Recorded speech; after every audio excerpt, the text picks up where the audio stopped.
This is where people get overwhelmed. 5 posts per week. Read exactly what I wrote, because what I did was I challenged every one of you guys to be more consistent. Every weekday. So read the exact. The word consistent is not in that paragraph. No, read what I wrote though. I want to challenge all of you to post on IG at least once every weekday, so 5 posts per week. That's what I said. But then keep reading. But don't feel overwhelmed, just 1 post per day. Be creative, look for opportunities, create a folder for extra folders. I think you meant photos. Extra photos. That you can post in the future. This will make a difference for all of you in 2020. So this is what I want to do, because my thing right now is... Let the record show the Experience podcast is not the movie. Hands are on the table, we cannot touch anything. No, so the one thing that Ellie posts very good posts. She's very good at it. Ellie's not consistent, which is my number 1 pet peeve with agents. 2 things with agents. Is actually 3 things with agents. 4. 3, actually 4. How many times are we going to go over this? 5, 6. Dwight. They're all Ellie. 7. No, really. The top 3 things, okay, is action, taking action, being consistent, and being patient. Those are the 3 in real estate. I'm good at one of those things. I'm patient. Patient, yes, okay. But there's a 3-headed monster. That was a mean look you just No, 3-headed monster. I'm going to actually write that down. So, but it's action, it's consistency, and it's patience. And the idea is you and most people are not consistent. And the reason I say the 3 things and why I say 1 post a day, action, consistent, patience. So when I say once a day, what do you automatically go to when I'm picking on you? Is you said I got to post 5 times a week. 5 times a week seems overwhelming. But in the general scheme, it's like, I want to close, beginning of the year, I wanted to close 57 deals this year. That's a lot on January 1st when you're looking at it. Guess what? I'm within 7 of that, and I have over double that pending right now. So I will hit that goal. But I didn't look at the 57 and be like, oh my God, that's overwhelming, I gotta do it today. I broke it down the steps. So when you say 5 a week, that seems daunting. If I say 1 post a day, literally you can be like, shit, I didn't post today, it's 4 o'clock in the afternoon. Pick something and post it. Or go into your stock folder that I told you I want you guys to start doing. I like that. And post something. My stock photo has almost 500 photos in it. I have 500.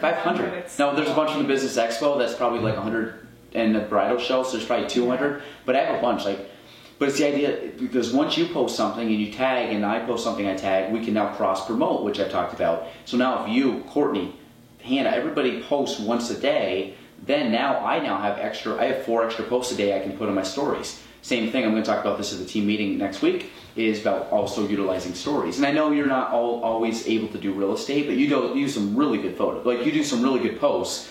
You just got to be consistent. That's my... Feel the same thing for you. Even though you're good, more consistency.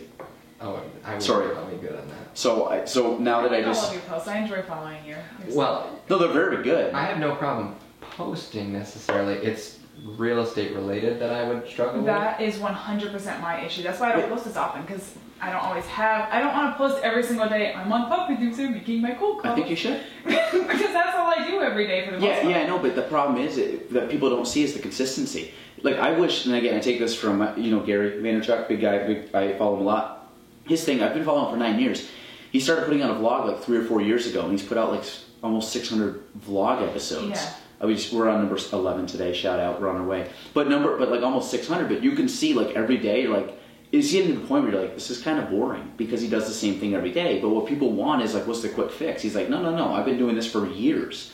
And that's what I kind of look at. I've been doing stuff for 9 years consistently over time, and now I'm getting to the point where I'm like, okay, I'm starting to see some momentum, and it's going to keep compounding faster and faster and faster.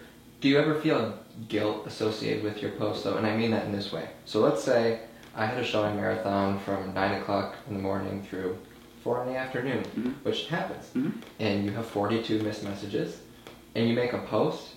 I don't want to be the client who sees me posting that I haven't got to reply my message yet. So sometimes the reason I don't post is and I'll have a great post, but I'm like, I can't do this until I completely empathize with that. Honestly never crossed my mind. We're anxious people. Yeah. You overthink it. Yeah. Well, my thing too is if if a client reaches out and says, well, I see you on social media, but I haven't got back, I'll be honest with you. My worst fear. No, but I'll be honest with them. I'll be like, yeah, I see your post, but I said, I can't take care of it right now. And I can send a post. My biggest problem with messages is if I would do an email, I can automatically turn the email back to unread, which reminds me to go back and answer it. I cannot do that with so what I do, I'll read a post, I'll respond to them, and then I got to turn around and either copy paste the thing in my email, or I literally just go in my email and I type in, see so-and-so's post, or see so-and-so's text, respond to so-and-so's text, or send so-and-so what they need. And at the end of the day, I have all these emails lined up because I can't go back. I would love to respond to people and just swipe it back as unread to go back and check it, because I would know, okay, I have 10 things I go back to today. Yeah, Who was that? Was that me? No, it was me. But if I go on my phone right now, I think I have 14 messages on there. It happens. Like, I will get to it. But the thing is that, and this is what I talk about a lot with being proactive work versus reactive work. Responding to all those messages is reactive work. They are important. I'm not going to sit there and just punt them and not respond to people. But at the end of the day, if I get into the vicious cycle of responding to email, text, message, ding, ding, ding, ding, I will be stalled out for my career. So my thing is, what's important?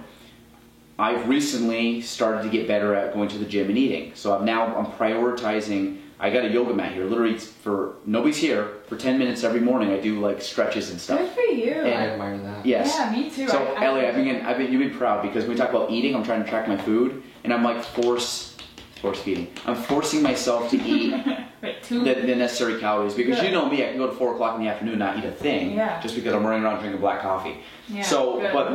Thank you. But my prioritizing, like podcasts, we prioritize this. So like me, this is more important that we do. I didn't say more important, but it's important for me to make sure I don't punt. I could say, listen, like honestly, I mean, how many times could we have said, listen, I got so much stuff going on, let's cancel the podcast? We do that all the time. We don't, because I know as soon as you do that, it's a slippery slope. Mm-hmm. You lose out. You don't do the consistency that's going to slowly build and build and build. I just got back from the Plattsburgh State Career Fair. I spent 2.5 hours, more than that by the time you set up and tear down, 3.5 hours, maybe even a little bit longer with prepping and tearing down, 4 hours. And I mean, it was incredible. I mean, one is I get to network with other businesses. I get to meet people from all parts of the world. And we had like 15, I say 15, it could be more, that came up, signed out something that wanted us to contact them about potentially getting the real estate. I thought nobody would actually do that. We put it out there, maybe get 1 or 2. Like, we had people sitting at our booth talking to us for, 10, 15 minutes about stuff. That's great. That's awesome. But the thing is, I could have punted. I could have said, listen, I'm going to cancel. I got so much stuff going on. I got this, the donations for the wish fund. I was very bad at it this year, because I've literally had 1,000 things going on over the last month. We have the Agent Open next week. We have the Homebuyer Seminar the week after. We have events that we're planning, but I could have punted one of those events. But no, so we're putting the time into it. So for the messages, I don't go back, I guess coming full circle, I don't look at that. Like, I'll get back to people, even worst case on the, late tonight or right before I leave, I'll respond back to stuff real quick, and then I'll go back through and check my messages. But the problem is, if you start punting off your posts, what's the detriment? The detriment is you have to, and the thing is, if clients reach out and say, listen, I do a lot of stuff throughout the day, one of it is I have to do marketing. So that is, to me, that you got to put that on a pedestal. And it's not to say I don't care about my clients, but most things for most clients and agents is not super time sensitive. Every once in a while it is. If you have a closing in an hour, yeah, it's time sensitive. If you're asking me about a home, you can wait for a couple hours. If you're asking me for an addendum, honestly, you can wait till the next morning. There's not a lot that's going to be done.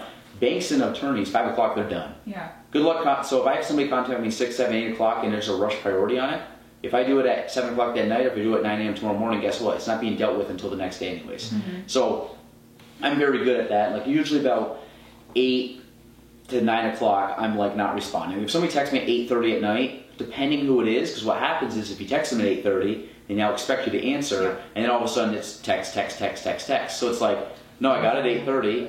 Yep, 9 a.m. the next morning, I'll text you back, and I'll get that for you today. Nothing's happening at 10 o'clock that night. You know what I mean? So I would post. Just post it. Honestly, if you have a client that bitches about you posting a photo, you can fire your client. It's a great world of real estate. You literally can tell your client, I don't want to work with you. I've done that. I've had clients, I'm just I have clients with listings. Honestly, you're a pain in the ass. I'm out. You're too much stress for me. It's not worth putting up with you. I'm firing you. And you can do that in real estate. It's cool. It's a cool thing. Obviously it gets better as you have more time into it. You put up with way more shit earlier in your career, and then you get to the point where it's I can afford to tell somebody I don't want to work with them. Yeah. But sorry, enough ranting on my part. But